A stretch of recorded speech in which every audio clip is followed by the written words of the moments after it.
अब तक में आपने जाना कि कैसे लिटिल स्वैलो इजिप्ट जाते वक्त हैप्पी प्रिंस से मिलता है और हैप्पी प्रिंस उसे अपनी कहानी बताता है। फिर वो हैप्पी प्रिंस की मदद करने को तैयार हो जाता है।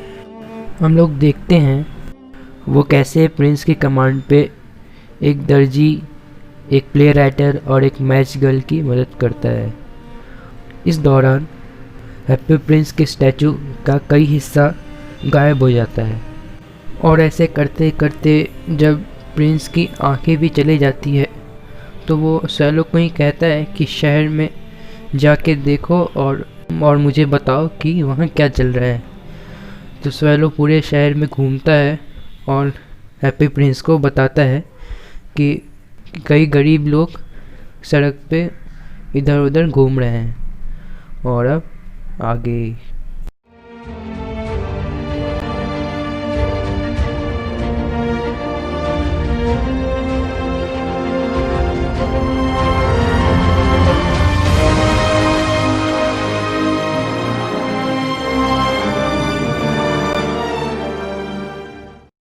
फिर वो वापस उड़ के हैप्पी प्रिंस के पास आता है और उससे बताता है कि उसने क्या क्या देखा।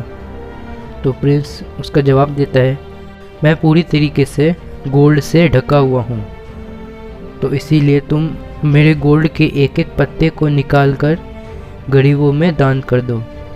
जो जीवित वस्तु हैं वो हमेशा सोचते हैं कि गोल्ड उसे खुश रख सकते हैं। तो एक एक करके उस सोने के पत्तों को स्वैलो निकालता है।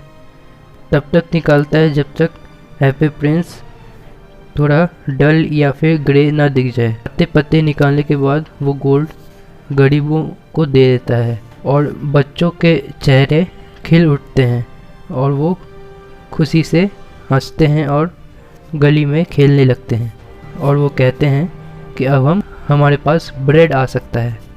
इसके बाद बर्फ़ आ जाती है और बर्फ़ के बाद ठंड भी आ जाती है। बर्फ़ से ढकने के बाद जो गलियां हैं वो ऐसा लगता है कि वो सिल्वर की बनी हो। सभी लोगों ने फर के कपड़े पहने हुए थे। जो छोटे लड़के हैं वो स्कारलेट कैप्स पहने हुए थे। स्कारलेट कैप्स मतलब लाल टोपियाँ, और वो बर्फ़ में स्केटिंग कर रहे थे। बेचारे लिटिल स्वैलो को और भी ज़्यादा ठंड लग रही थी, पर वो प्रिंस को छोड़ के नहीं जाने वाला था क्योंकि अब वो उसे पसंद करता था। उसने एक बेकर के दुकान से कुछ क्रम्स उठाए, यानी कि ब्रेड के कुछ टुकड़े उठाए और अपने पंख को फड़फड़ाना चालू किया ताकि वो अपने आप को गर्म रख सके। पर आखिर में वो जानता था कि वो मरने ही वाला है, तो इसीलिए उसके पास लिमिटेड स्ट्रेंथ ही था फ्लाई करने के लिए। इसलिए वो प्रिंस के शोल्डर के पास एक बार फिर से आया और उसने प्रिंस को गुड बाय कहा और उससे पूछा कि क्या तुम मुझे अपने हाथ में किस करने दोगे। तो प्रिंस ने जवाब दिया कि मुझे खुशी है कि तुम फाइनली इजिप्ट जा रहे हो लिटिल स्वैलो।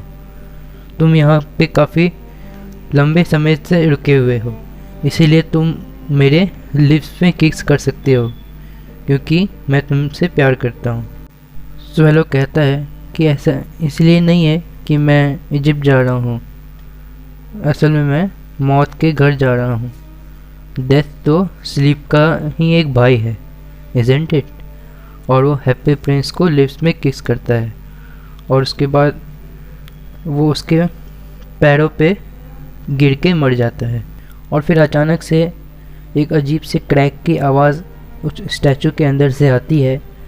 ऐसा लगता है कि कुछ टूट चुका है और एक्चुअली में वो हैप्पी प्रिंस का लीड का हार्ट होता है जो कि 2 टुकड़ों में बिखर चुका है।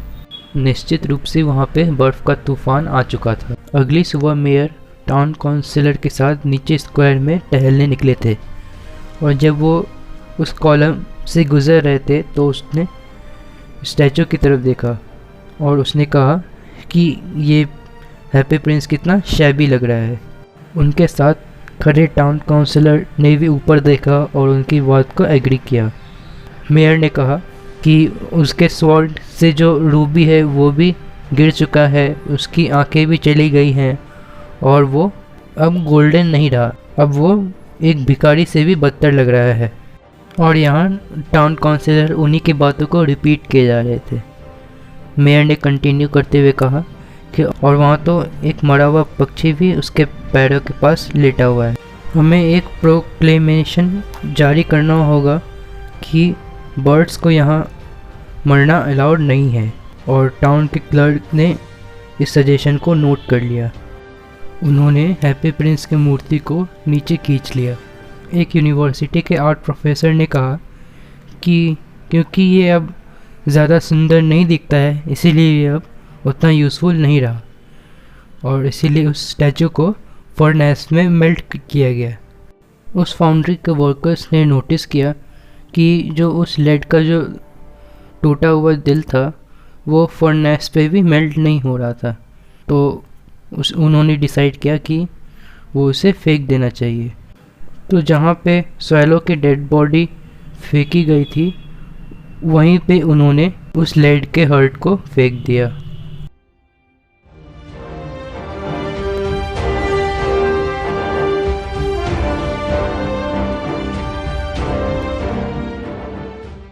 गॉड ने अपने किसी एक एंजल से कहा, मुझे शहर में 2 सबसे कीमती चीज़ ला के दो।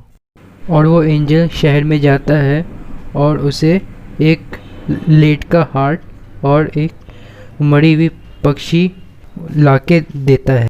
तुमने बिल्कुल सही चुना, गॉड कहते हैं।